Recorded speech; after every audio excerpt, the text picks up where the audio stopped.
Hello, everybody, and welcome back to another weekly edition of Timeout Talks, which is brought to you by Chase and Throws Custom T-shirts and accessories, the Ice Shaker, and is also sponsored by Make It Mac. We are streaming to you live via Facebook, Twitch, Twitter, and YouTube, and we have some very important news / an announcement to make.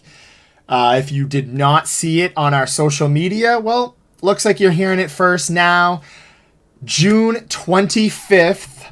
Let me get the little graphic here for you guys. June 25th in Brockton, we are having a live cookout. It's going to be a live show from 4 to 5 p.m. The cookout's going to be going all day. We're going to have yard games, burgers and hot dogs on the grill, maybe a little bit of steak going on there. Yard games galore, as I've mentioned. We'll have me and Ben with the bantering. Of course, we're going to have James in attendance as well. We are also going to be doing some trivia, some giveaways, as we did multiple times at our live shows. And we're also going to do another raffle, which I am very excited to announce. We are going to be raffling off Red Sox tickets, not Celtics tickets this time. It's going to be Red Sox versus the Braves. That is July 26th, and you can see it right here. We got the Venmos up there, Cash App as well. We'll be doing raffles all the way. It's open now, so you guys live on the show will be the first to hear it. We'll make the announcement shortly after the show today on social media for you guys to visit as well. $1 for one raffle ticket, $5 for 7 raffle tickets, $10 for 15. And yeah, just going to give you guys some good luck there. I think it was Isaac who had won last time. But again, we've got my Cash App there. We've got mine, James, and Ben's Venmos as well. But it's going to be a live show. We're giving away a lot of free stuff. And we'll be raffling off some Red Sox tickets, which you can win on the low. So very excited to announce that. And again, the live show will be from 4 to 5. We'll be shooting the shit from 1 to whenever. So feel free to come. Family event. Bring your family, bring your friends. And most importantly, please try your best to RSVP under the Facebook event. We made that announcement on our Timeout Talks. I will share that out as well through my page, Ben's as well. But yeah, June 25th, we're giving away Celtics tickets, yard games, and more. Red Sox tickets. Red Sox. I keep saying Celtics. I'm like obsessed with the Celtics. I can't get over it. Yeah, Aaron will be playing craps because I said we'll be shooting the craps. But yeah, Aaron's excited for the cookout, and so are we. But yeah, so it'll be a great time. Let's see you on out there. It's going to be a great time. Pray for good weather.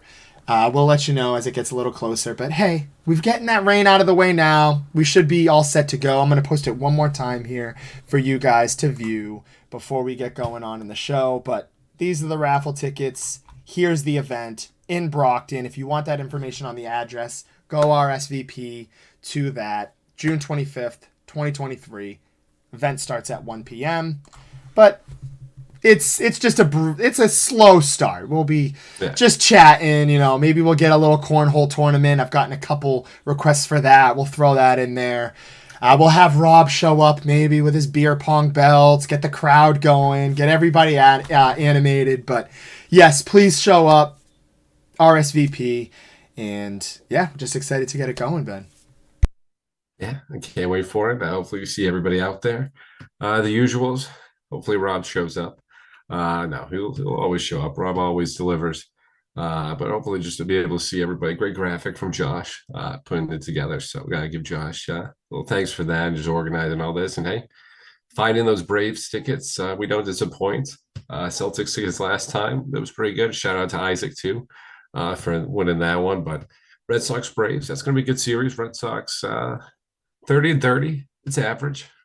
Pretty much what we've been saying all year. It's nothing great, but nothing awful. You're going to get a decent product out there. But when we play the good teams, probably not the best. But Braves always is going to be a good matchup. Excited for that.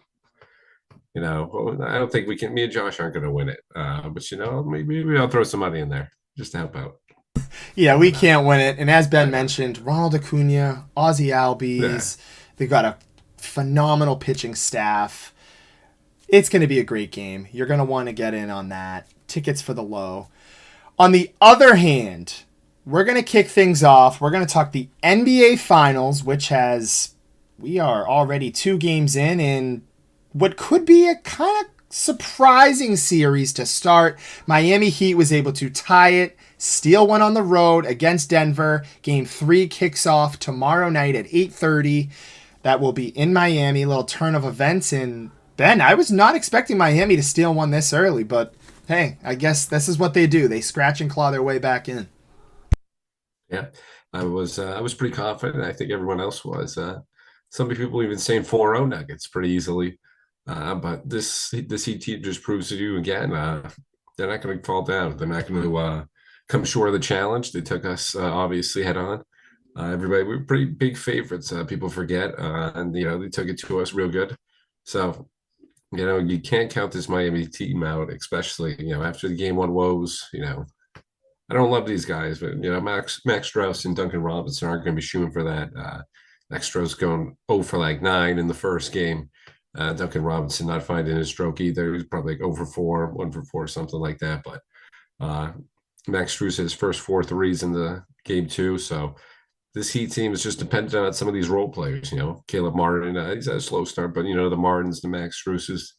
And you got to give credit to Bam. Bam's been stepping up, with this sort of soft defense the Nuggets play. A little surprising to see them still playing it, Josh, in this one. That was a little Bam put up 21, and he just got his way in the second half easily in the paint. So I was a little surprised by that. I thought Joker would be playing a little better defense on that, but he was just putting up all the buckets for the Nuggets. Nobody else really stepping up for him, so it's a little worrisome for the Nuggets fans out there. It's just, I thought it was going to be pretty easily taking those 2, and I thought Miami was going to take 2, obviously at home, but now Miami's stealing one. Josh, it's a little dicey now for the Nuggets, but can't count anything out with Joker. But this Heat team, it's all right, Josh. If the Heat, I'm not going to be totally upset if the Heat won the championship. At least we lost to the champion.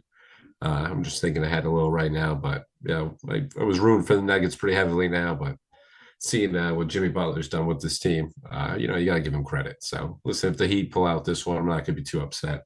I think both these teams deserve it right now, Josh. Unfortunately, the Celtics didn't. We're pretty far away from these 2 teams right now. 100%. Celtics. I don't know why I was even talking about them. We're not going to be giving away any Celtics tickets. That's just not happening. We're not raffling those off. It was on my mind. I still can't get over that collapse. But yeah, Ben, to your point, Jamal Murray, he had a decent game, 18 points in game 2, over 25 in game 1. And you just look at the contributions from Caldwell Pope, Aaron Gordon, Michael Porter Jr., all those role players, even Bruce Brown as well, was able to get to the cup a couple times. It kind of diminished in game 2, and it was, as you mentioned, kind of a Jokic carried game. Baskets weren't coming as easy for the Nuggets, and that was the first game that they've lost at home. And it seems like we're singing a little bit of a different tune this week. Last week, me and you kind of pushing, even some people even pushed for the Nuggets to sweep this. Some people having them in 5, 6. I believe I had them in 5 or 6. And I've changed a little bit, Ben. I think this series is going to go 7. I think just looking at that game 2 win, that was so huge for the Heat. Close game, and that's just what they do, Ben. In close matchups, close games where it's going back and forth, I don't think that there's a better team in the NBA, in the playoffs. I think statistically looking as well. I know Mark Jackson and crew and all the broadcasting crews have mentioned this multiple times. This Heat team in close games is very lethal and very dangerous. And most of the time when they're in 1 or 2 possession games, they're going to come out with a win. Besides, maybe a lucky Derek White tip in or something like that. Some sporadic random thing that happens. But again, as you've mentioned, the role players, Duncan Robinson playing very efficient. Max Strus, who I wanted to absolutely fling after the first game because I had him in a parlay. His part of the parlay was the only one that didn't hit. What happens? He comes out game 2, gets the first basket, and he's on fire from beyond the arc. So, again, a lot of inconsistency with those Heat players, looking at Gabe Vincent, looking at Caleb Martin as well. Jimmy Butler's been more of a playmaking guy. I like the way the Heat answered and, making certain adjustments as well. Putting Kevin Love into that starting lineup seemed to actually make a huge impact already. I mean, they tied the series. He had some great minutes as well. That veteran leadership there for them. But again, I still feel like this is the Nuggets series to win. I was talking with a coworker today, and I feel like the Heat are going to lose game 3. So the Nuggets will win game 3. Heat will win game 4, and we'll come back to Denver. When I mean we, fans. It'll be back in Denver for game 5, all knotted up 2-2. I think this Miami Heat team doesn't go away, Ben, and I think they're very poised. They come off one bad shooting performance. That doesn't roll over into game 2. They figured it out. They shot over 49%. Great from the three-point line. They hit a bunch of big shots. Jimmy Butler was super, super, super efficient playmaking the ball as well. Dimmed down on the turnovers as well, and really was just able to kind of survive that Jokic's 41-point performance. And I was talking to somebody, and they made a good point as well. It seems like in game 2, the Heat kind of just allowed Jokic to do his thing, but forced the role players to step up. The guys like Aaron Gordon's, guys like Michael Porter's, Caldwell Pope's, and they didn't have too much support. So I think this series is going to be dictated by Jamal Murray and the role players of the Nuggets. And I think if you look on the flip side, we know what Jimmy Butler is going to do every night. He's going to game. He's going to facilitate. He's a gamer. He's going to show up. But it's more about the Gabe Vincents, the Caleb Martins, the Duncan Robinsons, the Max Struces of the world. Are these guys going to shoot beyond 49%, 45%? I'll even give them that leeway from beyond the arc and be consistent from each game. That's kind of the question that we'll have to ask. And on the flip side, I know I talked a little bit about those role players, but Jamal Murray, the Nuggets go as far as he takes them, because we know what Jokic is going to give them game in and game out. Coming off a 41-point performance, everything comes easy for what should have been the MVP. But Ben, I think we're in for a doozy, and as you mentioned, it's one of those things where you have to respect the Heat, and I think a lot of people are starting to learn, and they're still rolling on that underdog status. As you mentioned, a lot of people having them losing this series 4 in a row or even in 5. A lot of people had the Celtics still as favorites, down 3-1 per game. I think it was game 5. Like, the Celtics were 8-point favorites, yet they were down in the series 3-1. So this Miami Heat team, they face adversity, they get through it, shook off a tough game 1 start, came back for game 2, and Ben, this is going 7, I think. I've pivoted a little bit. Yeah, I'm right behind you on that. I want to see 7 too. Listen, this is an entertaining matchup, and like you mentioned, I think we know what Butler and Jokic are going to do, so it's just up to the role players now. If Max Strus has a good game and these other guys step up, they're going to take it on. KCP, Michael Porter Jr., Aaron Gordon, they need to just. They need to step up. Jamal Murray, like you said, that's Josh's boy. Jamal Murray, they really do go as far as he goes. Yeah, and Aaron. He really just sort of takes his team to the next level because, as Josh mentioned, and as everyone can see out there, Jokic, shout out to Josh too for that. He should have been the MVP. He should have, after seeing some of these plays he's been making, I think he should have been the MVP. Not trying to take anything away from Embiid either, but I'm going to back Josh up on that one too. But those guys, you know what he's going to do. Jamal Murray's just got to facilitate. That he helps facilitating some of these other role players too. And if he's scoring, he's on. That just makes that 1-2 game with him and Jokic even deadlier. So that pick and roll game can get going. I didn't really see that much. It kind of was stagnant. Not really stagnant, but I mean, just compared to what they've been doing this whole postseason, Jokic just kind of took over. Everybody else kind of just watched, made a couple shots, but that's not going to be able to beat this Heat team. This Heat team's deep. Tyler Hero. I mean, still hasn't even. We're still waiting on Tyler Hero. We don't know if he's going to play yet, but still missing one of those guys that they could get another player. So just add to the depth right there. Obviously, we don't know how well he's going to play, and throwing him into the NBA Finals would be a little tough. But besides even him, obviously besides even him, this whole team is just deep. So they've got plenty of guys out there for the Heat. 7, I'm liking the 7. I'm liking the storyline for that. I think these teams are just evenly matched. I think Denver steals one to Miami, definitely. You sort of gets it back even up. We go 7. Seven's a little toss up. It's still deciding right now, Josh. I want to see this game 3. Fair, Listen, that's fair. I'm sticking with the Nuggets. I'll stick with the Nuggets as of right now, as ultimately winning this. I think they ultimately take it in 7. I think those guys aren't going to have some of those nights. I think the Heat are more likely; those caster role players are more likely to replicate their Game 1 performance than the Game 2 performance from the role players than the Nuggets. So I put a little more faith in those guys. But I mean, you just can never count on Jimmy Butler. So I think he forces that Game 7. But I'm still sticking with the Nuggets. I gotta stick with the Nuggets. I gotta stick with something. I said, Josh. So I'm already pivoting from the Game 5. I believe I said it was going to be in 5. So as you said, we were singing a different tune last week. I was a little more confident in the Nuggets. I didn't think the Heat were going to come in and win a game like that. With the Nuggets, controlling the first half, and then they just took off in the fourth quarter. You started to see it in the third quarter a little, but Heat really just took over in the fourth. So that late surge from the Heat, I didn't expect them to have it in Denver, and they did. So they keep proving me wrong. So I'm going to have to shift from that Game 5 to Game 7, but sticking with the Nuggets, Josh. Sticking with the Nuggets. First finals ever. Hopefully they can get their first finals in their first appearance, 1-for-1.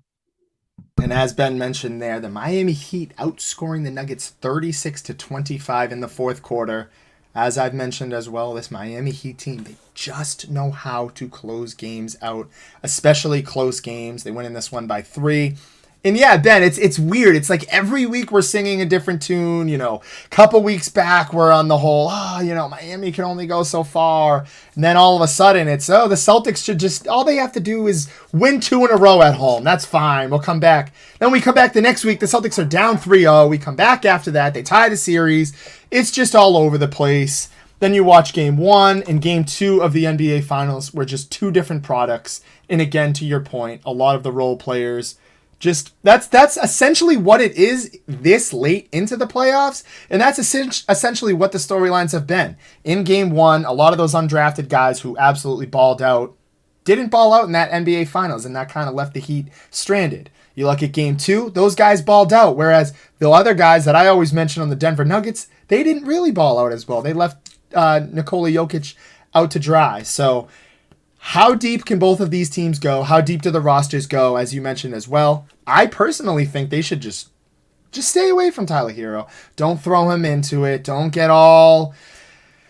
It's tough because I think no matter what, he should come off the bench in this series, play little minutes, like not a big role. I don't think you have to push it. I mean, you're in a good spot. Realistically, all you needed to do was just steal 1 on the road. That's what Miami ended up doing. Again, it's a tale of 2 halves, and it's a tale of 2 different games. 2 different teams come out on different nights. I don't know what we're going to expect for Game 3, so it's kind of fair to lean on Ben's point of just kind of waiting to see what's going to happen, but I'm riding with you as well, Ben. I think the Nuggets win in 7. I think Jacob Dunn's going to be happy as the Denver Nuggets hoist their first NBA Finals trophy, and sorry, Jimmy Butler, but yeah, I don't think he's going to get it done. I just think the Nuggets are too much to handle. But I will say, tip of the cap to the Miami Heat, who have done their thing, Ben. Making it a series. Yeah. Making it a series, and got to respond to Zach on that one. I know it's been a little late, but the Pelicans could beat the Heat. Hey, maybe Zach. We'll still give him a little glimmer of hope on that one. I don't know about that one with the Pelicans, and maybe if Zion plays, maybe if Zion's in the lineup, they could possibly beat him. So just that. Just a little reference for you, Zach. In both games that the Pelicans have played the Heat in 2023, they're 0-2. Let's go to 2022 as well. They're 0-4 the last 4 times that they played the Heat. So that would be pretty much a series sweep. So, Zach, just to knock you down a little bit more, I'm sorry. In 3 out of 4 of those games, the end result was Miami Heat winning by more than 10 points. So, just want to throw that one out there. Sorry, Zach. But they didn't have Zion. Yeah, you're right. They didn't have Zion. He's the end-all, be-all. That's why I said it, Josh. That's why I said it in there. Listen, if we put Zion in there, maybe different story. But other than that, no. They can look forward to whatever pick they have. I forget what pick they have. So sorry, Zach, but I haven't been paying too much attention to the Pelicans. Just get Zion healthy on the floor, then we'll start paying attention to them. But until then, just hang on to Brandon Ingram. Brandon Ingram. That's it for the Pelicans. Sorry, Zach. I think that's fair. We're going to move forward here to another championship series here, and that is the Florida Panthers and the Golden Knights. This is something I completely, on social media, I meant to post about. It's something that's kind of flying under the radar. 2 Florida teams in the championships, one of them down 2-0, which I didn't really see this coming. Tkachuk and company kind of left baffled after kind of a spanking 4-0 loss deficit. They now find themselves down 2, going back to Florida. Ben, is it pretty much a wrap here? Are we looking at the Vegas Golden Knights and our previous head coach to hoist this Stanley Cup trophy? It's tough to hear the previous head coach. No disrespect. Throw that in there. Jim Montgomery. No, of course, I love it. No disrespect to Jim Montgomery. Just always tough. Doesn't have to be the first year after he leaves. He goes to the Stanley Cup. That's a little more of the salt on the wound right there for you. But Vegas, it's all dependent. I hate to say it again, Josh, but I'm gonna have to stick with that same take. It's gonna have to be the game 3. I'm going to have to see this game 3, see how the Panthers respond, because, Vegas took control in this game too. Took control nice and early, 4-0 in the first period. Just didn't let up the whole game. Eichel's playing well. Marsh, I don't want to mess up his last name, but Jordan is playing phenomenal, the top goal scorer. I don't want to disrespect them. And that team's just finding their groove right now. They're just playing well. I think they sort of remember, people forget, when the Capitals won it, the Knights won that first game in that Stanley Cup final. Everybody was pretty confident on them, and then just got swept 4-1. So I think they were still got plenty of guys from that team. Obviously had Eichel, some other key players. So, but some of those guys still remember that tough series. They remember how they fell out in that one. So we got a little more veteran leadership compared. Florida's got some great players over there, but first time in a while for them as well. So they're a little, a little less inexperienced, a little less experienced than the Vegas Knights comparatively. So it's going to be this game 3. We're going to have to see if the Panthers can respond at home, or if Vegas can just keep controlling them. Vegas just Bobrovsky, I don't know what's going on. I wish he was playing like that against the Bruins. These have just been a little shootouts for the Vegas so far in this one. They've just been picking them apart. Like I said, I wish it was against the Bruins, but I digress. So it's just, they got to show out these 2 home games, Josh. They got to show something. Just got dominated the whole sort of game 2. Vegas is poised right now, Josh. Vegas is looking really good. So I'm still rooting for Vegas right now. I don't want to root for the Panthers, Josh. They still rubs me the wrong way.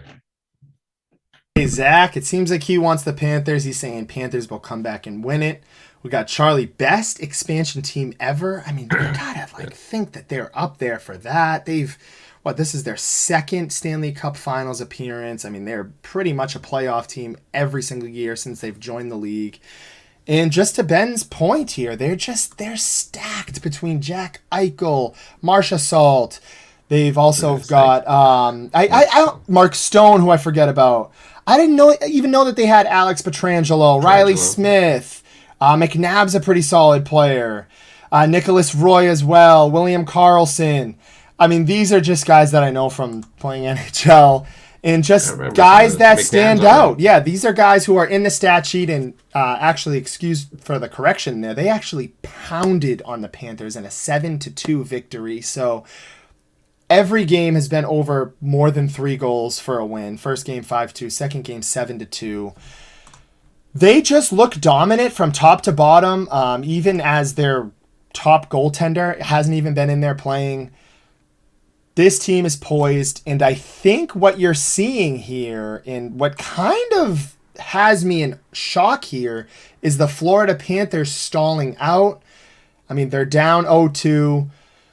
And the biggest issue that I have with the Florida Panthers is they completely rolled through everybody. That was like the team of destiny. They went through a gauntlet to get to the Stanley Cup Finals, and now they're not. They're looking at an 0-2 deficit in Florida. We've got an interesting comment here that we're gonna get to in a second, but Oh, it's from Twitch. It's a good one. I feel like this is something that like the Sports Hub would come out. They always get this. They get on the Sports Hub people about. But yeah, I like the series. It hasn't been too entertaining for me. It's just something about Florida and Vegas Golden Knights that don't really scream out to me as much as the NBA Finals. More of an NBA guy, but it's I think it's looking like it's going to be the Golden Knights. And who is this? This is Fitness Chick 4. Do either of you guys play sports? Um, if you- not anymore. Not anymore. If you count men's softball 3 days a week as playing sports, then yeah, I guess you could count that. But Fitness Chick Basketball coming sometimes. for us, just asking. LOL. This is awesome that we're getting absolutely flamed on the podcast. I I think don't it's play any great. sports. I used to play.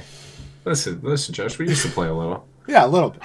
That's We got a fun. little experience, but it's a little basketball on the side. But like you said, Josh is a softball guy. Josh has That got is us for the true. sports. Josh has got us for the sports right now. Hey, James is trying to recruit me in his Watertown 30 and up league. I'm not 30, so I can't get in there. But hey, I guess it's a pretty good run. Jared plays in that league as well. Duncan Robinson was in that. So I just want to throw that one out there as well. Yeah, we And got to make ourselves look a little better, Josh. Come on. yeah, we got to get out there. We got to get out there. Fitness Chick coming for us. That's awesome. Nick DeVosta, interesting stat here. Panthers all-time record in the Stanley Cup, 0-6. So they've got to beat that drought, and hopefully they can win a game. Yeah. And we've got another comment here from Charlie O'Donnell. When are you coming to Patty's next? Joe O'Hara. Let's sign it up. Let's get us going. We got the cookout in store. up Let's there. get another Patty's run going. It's up to You him. let He us owns the know. Restaurant. Yeah, you let us There you know. go, We don't. Ben. We're always around. I already told him. I thought we said summertime. So we'll get it set up. He's just pressing it. Laughing because Erin's saying I can and then hashtag. I think that's hilarious. We got a little bit of beef going on in the comments. Me and Ben It's all getting right, questioned beef if we time. play It's beef time. sports. I love it. We're going to pivot here just a tiny bit, and we're going to go to the UFC 289. Talk about sports. This is a deadly one. We've got a huge main event. Darush versus Oliveira. This is two of Gabe's favorite fighters. Our boy Gabe loves both of these guys. Not the card I'm so excited for. I'm excited for the next card after that, which is UFC 290. And then after that is my boy Dustin Poirier. We'll talk about that after. But this is an interesting card coming up Saturday. Ben, we know you're a betting guy. I know for a fact you're going to get a little parlay in there. What's your thoughts on this? Who do you have in the main event? Who do you have in your parlay? Shoot it for me. I wanted to find the specific name for him. I didn't want to butcher him too. And Josh throwing a little shade. Listen, the Oliveira and the Darush one's the co-main event. This is Nunez. This is Nunez versus You are Alvarez, the main event. Oops. He doesn't like the champ. He doesn't like this is a replacement. It's supposed to be Nunez Pena trilogy, but Pena got injured. Irene Aldana, good Mexican fighter right now, up and coming. I'm trying to just Mexico is just ruling the UFC right now. 3 champions right now, just some of the best fighters in the world right now, killing it. So I mean, she's posing a little threat for Nunez, but I'm still taking Nunez in this one, Josh. I don't want to. I think Irene is a little too young right now, a little too inexperienced for it to take that crown right now. If it If it was Pena, I don't know, I would have said a little different. And yeah, she's saying, "Hey, UFC's coming to Boston." I think that's what Josh was talking about. That one as the one he's excited for. The Aljo, Sean O'Malley, Sugar Sean O'Malley one. We got great card on that one, but got a couple of good young guys over here. I'm still trying to pull up that one for this UFC card. Blake Builder, nice little young guy. Remember that name? He's on the prelims. Watch out for that guy. He's going to be a crazy knockout last fight. So I want to watch out for that one. Watch out for the Canadian fighters as well. That's what I wanted to put in there, Josh. Just another tip. It's going to be in Canada. So everyone watch out for that one. This upcoming fight. Nice little dog I got. That's his name. I mean, Zahabi. He's in the prelims right now. Canadian fighter. He's going up against, I don't want to pronounce this guy's name. I don't want to butcher it, but just trust me. You look it on the books, you'll figure out why. I don't want to disrespect him in that one. He's just got a pretty long name. Don't want to do it, but he's my little dog of the fight card so far. I'm looking at it right now, but like Josh said, we're going to be honest, it's kind of a little boring besides those two main events and besides the main event and the co-main. You got Mike Malott. He's a nice young Canadian up-and-coming guy, but we really don't have anyone else. Chris Curtis is fighting yet again. Chris Curtis is just a warrior. He's always out there fighting. Trying to get Emavov. I probably butchered that one wrong, but nice French guy, up-and-coming French guy. So, like Josh said, this one's kind of boring. If you really, I wouldn't throw the money at it. Sorry, Dana White. Maybe just find a way to stream the last two fights. But I told you my dog, watch out for him, Blake Builder. He's going to be a knockout guy. As Josh mentioned, we're going to get a little more ready for UFC 290. Let's get the money ready for that one. Maybe save it for that card. Don't give it to Dana yet. There's this one, like I said, it's just the two main. I want to see if Nunez can keep the crown. And we got to see if Oliveira can bounce back, after the loss to Islam. And Darush, I mean, if he can get this win over Oliveira, he's got championship aspirations next. So those are the three main things we're going on right now. Like I said, watch out for Mike Malott. Canadian guys too, for just betting wise. If you like a dog, remember it's in Canada, so you get a little more motivated when you're in front of your home crowd. It's true. Yeah, so like Josh mentioned, get ready for 290. Sean O'Malley and Aljo. That one is not 290. Oh, sorry. You're good. I think that's 292. 292. Yeah, 291 is Dustin Poirier, 290's Justin Gaethje, Alex Pereira's on that, Jan Blachowicz, Tony Ferguson. That is a stacked card as well. But the card that I am very excited for here is 290 that's coming up. Volkanovski, Ben's boys on that versus Yair Rodriguez. That's going to be a banger right there. We've got Brandon Moreno on the card. We've got my boy Dricus Dupuis going up against Robert Whitaker, Jalen Turner, Dan Hooker, Bo Nickel. I mean, this card right here, I think, Jack is Della. stacked. Yeah, Jack Della. That's my guy too. Jack is on that. Wow, I didn't even know he was on that. I'm gonna have to put him and my boy Dricus to kind of like little parlay there. I'm getting excited for that card there. And it's what is that? July 8th. We still got a month to go. 8th. But Josh, forget about these cards. My fault too with the 290. Forget about with the miss, with the 292. I was a little excited for O'Malley. Listen, I'm not gonna lie, that's my most anticipated fight. I want to see O'Malley versus Aljo. Let's see if O'Malley's for real. Because Aljo's the best of the best. He proved it last fight. Against Henry. So, he took that challenge on. I want to see how he goes against Sugar Sean. But, I'm looking at this one, too. You got Alonzo Menfield on this. Jimmy Crute, you got that fight ended in a draw. That was a crazy fight. That's on this card, too. And you got Cam Simon, as Josh mentioned, his guy, Jack Della Madonna. Cam Simon's my guy. Nice up-and-coming bantamweight. Going up against Christian Rodriguez, the man who ruined Rahul Rojas, the youngest UFC fighters, famed entrance into UFC. So that's just an interesting matchup. Let's see if Christian Rodriguez is for real or if he just, took advantage of Rahul Rojas' hype right there. And my guy, Cam Simon, that guy can put on a fight. So That guy throws down. This card, you gotta save the money for the UFC 290. Never, Josh, save it for UFC 290. My fault, and then save it up for UFC 292. This one though, you gotta watch for Nunez. Watch for Nunez and Oliveira. Oh, 100%. The 292, just to throw it out there. I know some people were throwing, oh, it's going to be 600 to get in. Right now on Vivid Seats, it's like $411 per ticket. A little steep. That is very steep. If you can get those tickets, I mean, man, that's... Yeah, Zhang Weili too on that one, Josh. That's the co-main. She's defending her title, so against Amanda Lemos. So listen, that one's already stacking up. You already got two great main events. So well, the price is a little steep. Maybe that's why. But it's a little steeper than I was hoping for, Josh.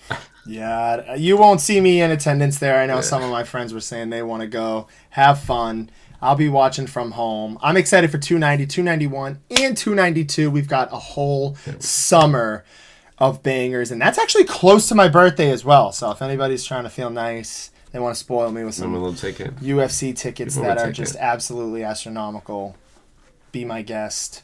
No, I'm just kidding. If somebody wants to buy me tickets to that Cowboys game in Dallas, he's reserving it for that game. He wants to reserve it for that. Help me out. Who wants to do it? Let's start a GoFundMe. However, we are going to switch gears here, and we're going to talk a little bit about the Red Sox before we go to our NFL Minute. Then we're giving away those tickets. As I mentioned, Cookout, June 25th in Brockton, RSVP. Going to be raffling away. We're not giving them away. We're raffling them off. You can buy raffle tickets. Red Sox, Braves. That is July... see. I think it was 27th. Right? I believe so. Pretty sure it's July 27th. So July 27th, Red Sox Braves. Right now, Red Sox are 30-30. Chris Sale's on the IL. They don't know what the hell they're doing with Richard Bleer and some of those guys in the bullpen. Corey Kluber, that game that he last pitched, the team, they were looking like worse than my softball team with one of the most embarrassing plays. They had 2 runs come in on an overthrow from home. Just an absolute abysmal. They started to kind of spark things off in that Tampa Bay Rays series and then just trended in the wrong direction. It's tough to say you're a Red Sox fan right now. Let's take a look at who they have tonight. They're playing the Guardians, and they're down 2-0 in the top of the second. Right. That's a tough little gritty team there. Cleveland, even though they're 27-32, I think they're a little bit better than that record shows. The Red Sox have a chance to be under 500, the first team under 500 in the AL East. Ben, thoughts? Yikes. Listen, hey, that's not as bad as Josh paints it right there. Listen, being in the last place, being the only team under 500 in the best division in baseball, that's all right. We're kind of getting eaten up by some of this other competition, Yankees. So we're getting in stride right now, even though Judge is out tonight. Watch a Judge. I don't know what was going on with that. But listen, we're just average, like I mentioned in the beginning. 30-30. We have these spurts where we look great, making all these plays, and then we make some of these plays, as Josh mentioned, just boneheaded moves. Just what are we doing? Just runs easily. We're just giving other teams games, making Josh's softball team look good, as he said. I never seen him play, but I gotta hold his word on that one because sometimes they do. Sometimes they, just based off of what Josh said right there, I think they could beat this Red Sox team. Sometimes some of these pitchers that we brought out there. Still rough to see Evaldi doing great things over for the Rangers. The Rangers just a wagon right now. Watch out for the Texas Rangers. That's a little sleeper team to watch out for so far in this early MLB season. They've just been phenomenal with some of the free agency additions they've had, especially to that pitching staff. Evaldi been great without Jacob deGrom. It's just great. I mean, it's just great looking at that while we're looking for any type of pitcher. As Josh mentioned, Chris Sale back on the IL. So what's new? It's just, we're just average right now. The batting's there. Pitching isn't.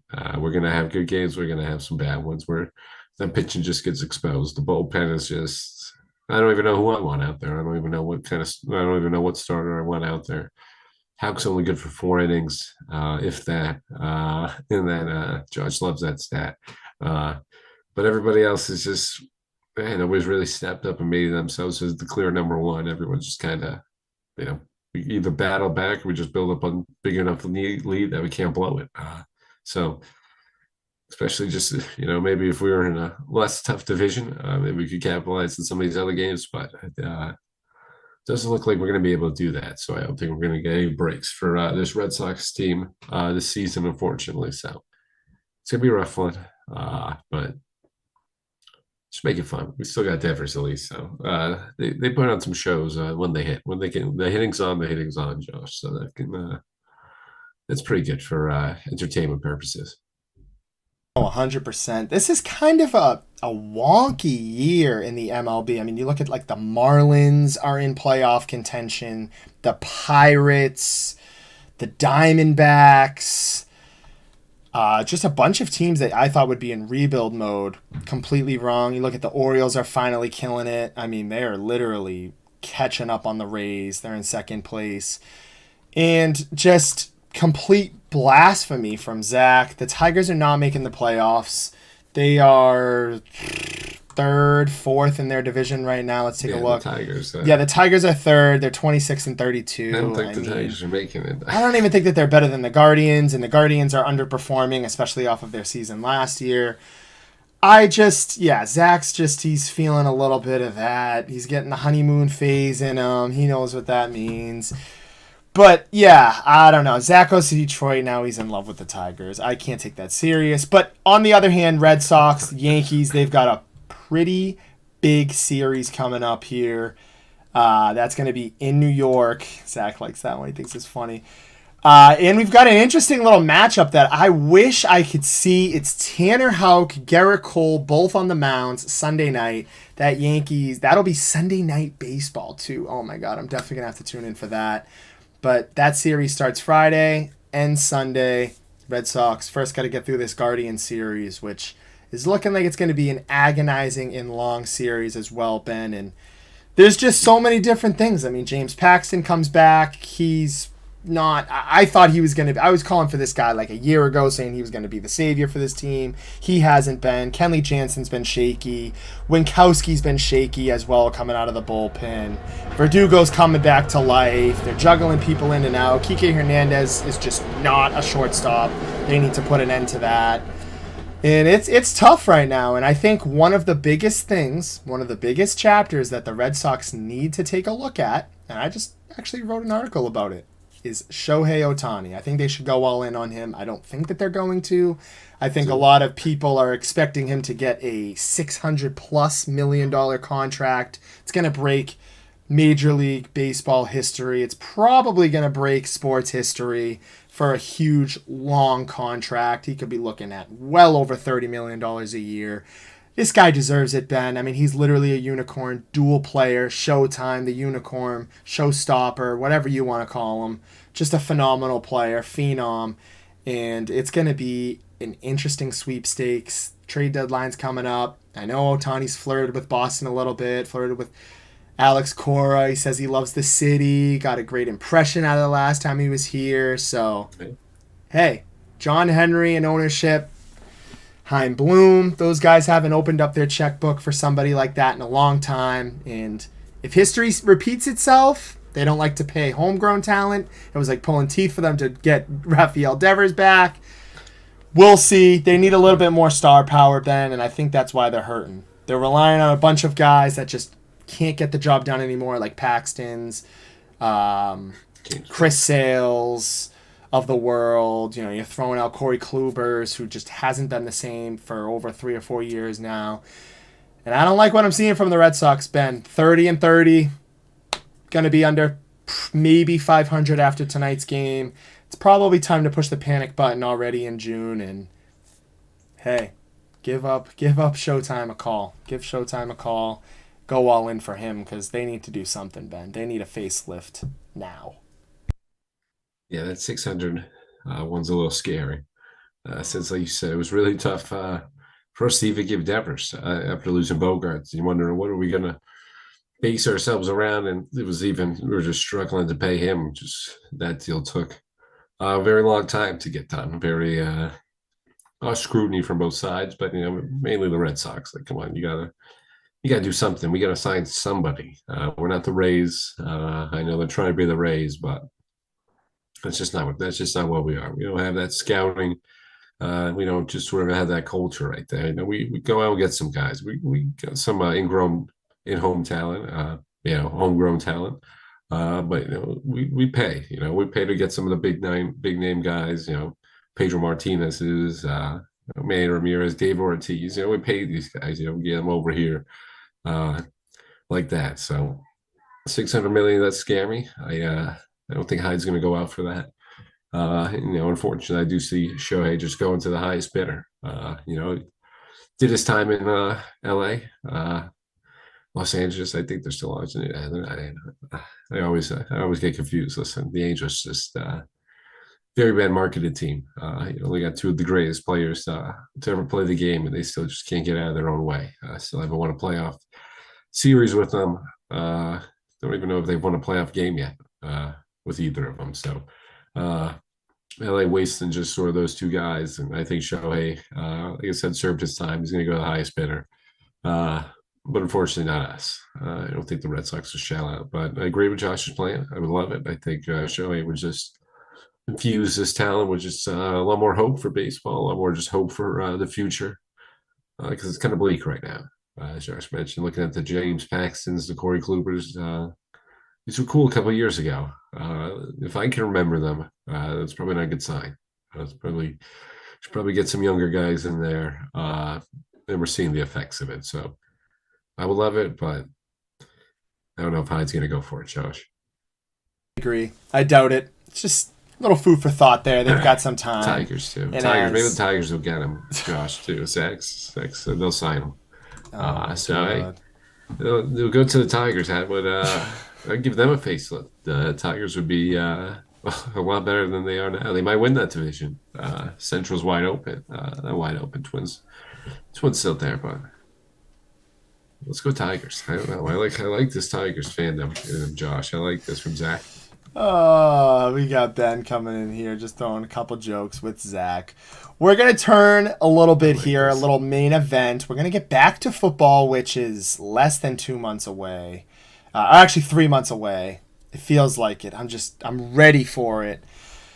And let's talk about one of the most interesting free agents, a guy who was just released by the Arizona Cardinals, DeAndre Hopkins.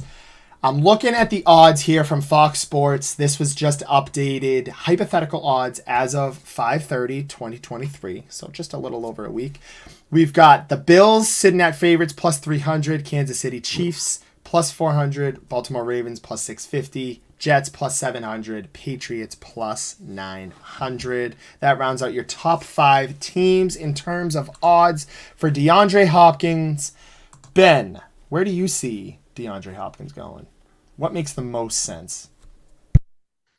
For him, I think the most sense makes to go to the Ravens.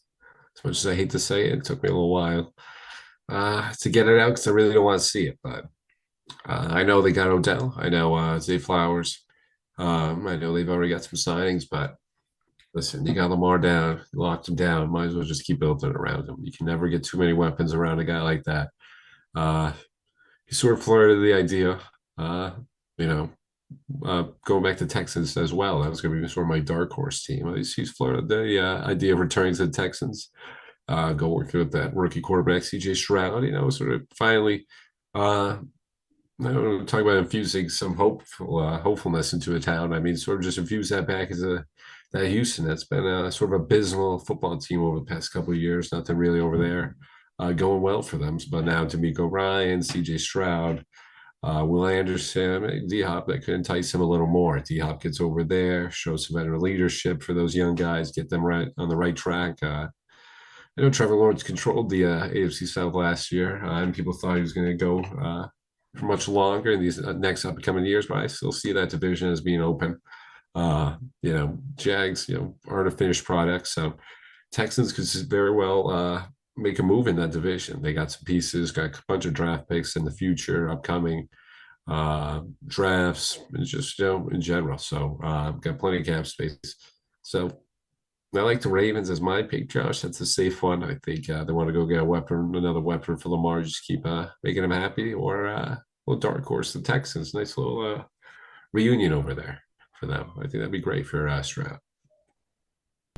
That'd be very nice if you're a Texans fan there. You can get that go-to guy over there.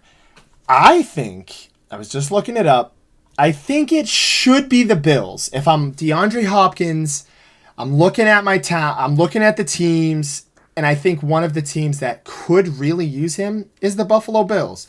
You take a look at last year, besides Stephon Diggs, who is aging, they have Gabe Davis. He kind of took a step back. I think they need a veteran presence there who can go up and make the plays. You know, DeAndre Hopkins checks all the boxes off. Yes, he's probably not that same player that he was when he played for the Houston Texans, but he's still 75%, if not 80% of still that player. He's still going to go up and make those one-handed catches. He's still a phenomenal route runner. He's still a banger. He can play physical as well. Got a good frame to him. And I think he'd fit in like a glove in Buffalo, would give Josh Allen another weapon there. I think this is a team that they're pushing all their chips in, Ben. And at some point, they need to cash all those chips out with a Super Bowl win. They have yet to win a Super Bowl. I'm trying right now. I'm looking at their cap. They're sitting around like $5 million, almost $5.5 million, according to Spot Track, which is a pretty reputable source here. In the NFL too, they can move around some money. I'm not too concerned there, excuse me, for that. I think it makes sense. I think it's a nice flashy move. You know, Odell didn't end up going there. He went to the Ravens, as you've mentioned, which would make a lot of sense. I actually could see DeAndre Hopkins. I could just see him with the black and the purple. It makes a lot of sense. I don't think that that's going to happen. I think the Ravens kind of made their move there. They don't like to go all in on wide receivers. Plus, like James always says, is Lamar Jackson even going to get him the ball? Zach throws out the Lions. They were actually plus 1,200 to go get him. Surprised you didn't say the Saints, Josh. Yeah. Surprised you didn't throw out the Saints. He's all in on Detroit now. It's all about Detroit for this kid. Oh, really? Oh, okay. Yep, it's a wink thing. He's got this weird Detroit fetish going on. But it's not going to be the Cowboys either. I want to throw that one out there. It doesn't make sense. We've went all in for Brandon Cooks. We have a lot of cap space. Probably could do it in terms of cap space is not an issue, but they want to re-sign CeeDee Lamb. They want to maybe work something out for Dak Prescott. They definitely want to get Trevon Diggs back here. And I think a lot of that money we want to roll over into contract extensions. That's kind of where Dallas is focused. So I don't see him going there. I know there's been a lot of talk on that, but the Buffalo Bills make the most sense, Ben. He's been out there for a while. You don't need maybe like a 2-year, $12 million deal or a 2-year, $20 million, whatever it is. The Bills can move around money. I think that they should do it. I think they will do it. And I think we're going to see him as a Buffalo Bill, a Kansas City Chief, maybe a Raven. I'll give you that, Ben. But I think it should be the Bills. I think that they're the prime team for it. It makes the most sense for him to go there. Yeah, I definitely agree with that. Another team I don't want him to see go to, I mean, the Bills. I think he would just take him to the next level. And as you mentioned, the Chiefs always looking for, another wide receiver. And shout out Chi, a little compliment. Slacking up to the Cowboys. Brandon Cooks is a sleeper signing. He's all right. I could sleep on that signing a little. I want to see him out there before I say anything. Let's see how well he is with Dak. But anyway, Zach making a good point as well. The Saints don't really have any money. Spent it all on Carr. So hey, listen, you got Derek Carr. So don't really need D-Hop, I guess. But hey, good for Zach. I like to mess with them on that one. But D-Hop, these teams are just kind of scary for him to go to. I don't know what the Cardinals are doing, kind of releasing him. Clearly something just wasn't adding up. Teams could have gone on both sides. Kind of stunk. Now he's going to go to someone nasty, someone who's just going to help become a championship, elevate them to just sort of another championship contender or just solidify them as one. So As Josh put out there, the Cowboys aren't going to sign him. I don't think the Steelers will either. So put that out there as well. I respect that, Ben. Yeah, I don't think it No, makes sense. Like, no Patriots either, Josh. Steelers would be, yeah, Patriots, they do this all the Yeah, time. I This don't is want what they them. do. That meme of Bill Belichick coming down. They played the Detroit Lions with a Stone Cold. Like, Bill Belichick's they're not gonna do it. They went for their Juju. That's who they view as their number one. Juju. And I like Juju, but they're not gonna do it. I don't think so. They're not gonna throw all this money out. I know DeAndre Hopkins has had little connections there with Bill Belichick raving about him, and you know, it's just not going to happen. I think it should be the Bills, though. It's interesting. Only time will tell. If you're a betting guy, put your money on. If you really feel good, put it on somebody like the Cowboys or something. If you want to win some money, it's plus 2,500, which is kind of a lot. So the odds are good. It won't happen. But if you're in for a little bit of a gamble, but want a high risk, go for somebody like the Lions, Dallas, the Ravens as well. However, we are ending. We are going to wrap up our show. Before we do, I just want to remind everybody that we are having our first little annual cookout. This is June 25th in Brockton. We are going to be having the show live from 4 to 5 p.m. We're going to have yard games, food, drinks, everything in between. It'll be a lot of fun. As I mentioned, the show will be live from 4 to 5. We're going to have it live on air for you guys. So if you guys can't make it to the cookout, which we encourage you to make it, you can watch us on live. We're going to be having people come up to the chair, asking trivia questions for giveaways. And we are also going to give away raffle tickets. I'm trying to find the thing for it. It's somewhere on here. Yeah, the raffle tickets will be given away. Here it is. It's July 26th. Braves, Red Sox. You can see the Venmo right there. Everybody, make sure to come out. It's going to be a banger. It's going to be a lot of fun.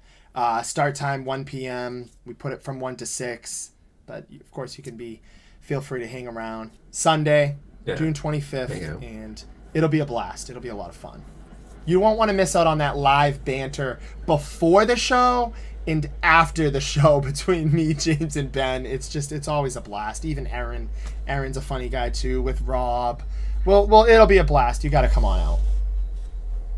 Yeah, I'm sure everybody will, bring their own cast of characters over there. It's always a good time, right there. So I just want to shout out Josh for organizing that, and everybody, come on, let's come out here, have a good time. Like we said, we'll be live for that 1 hour, so bring some people on. We'll have a good time.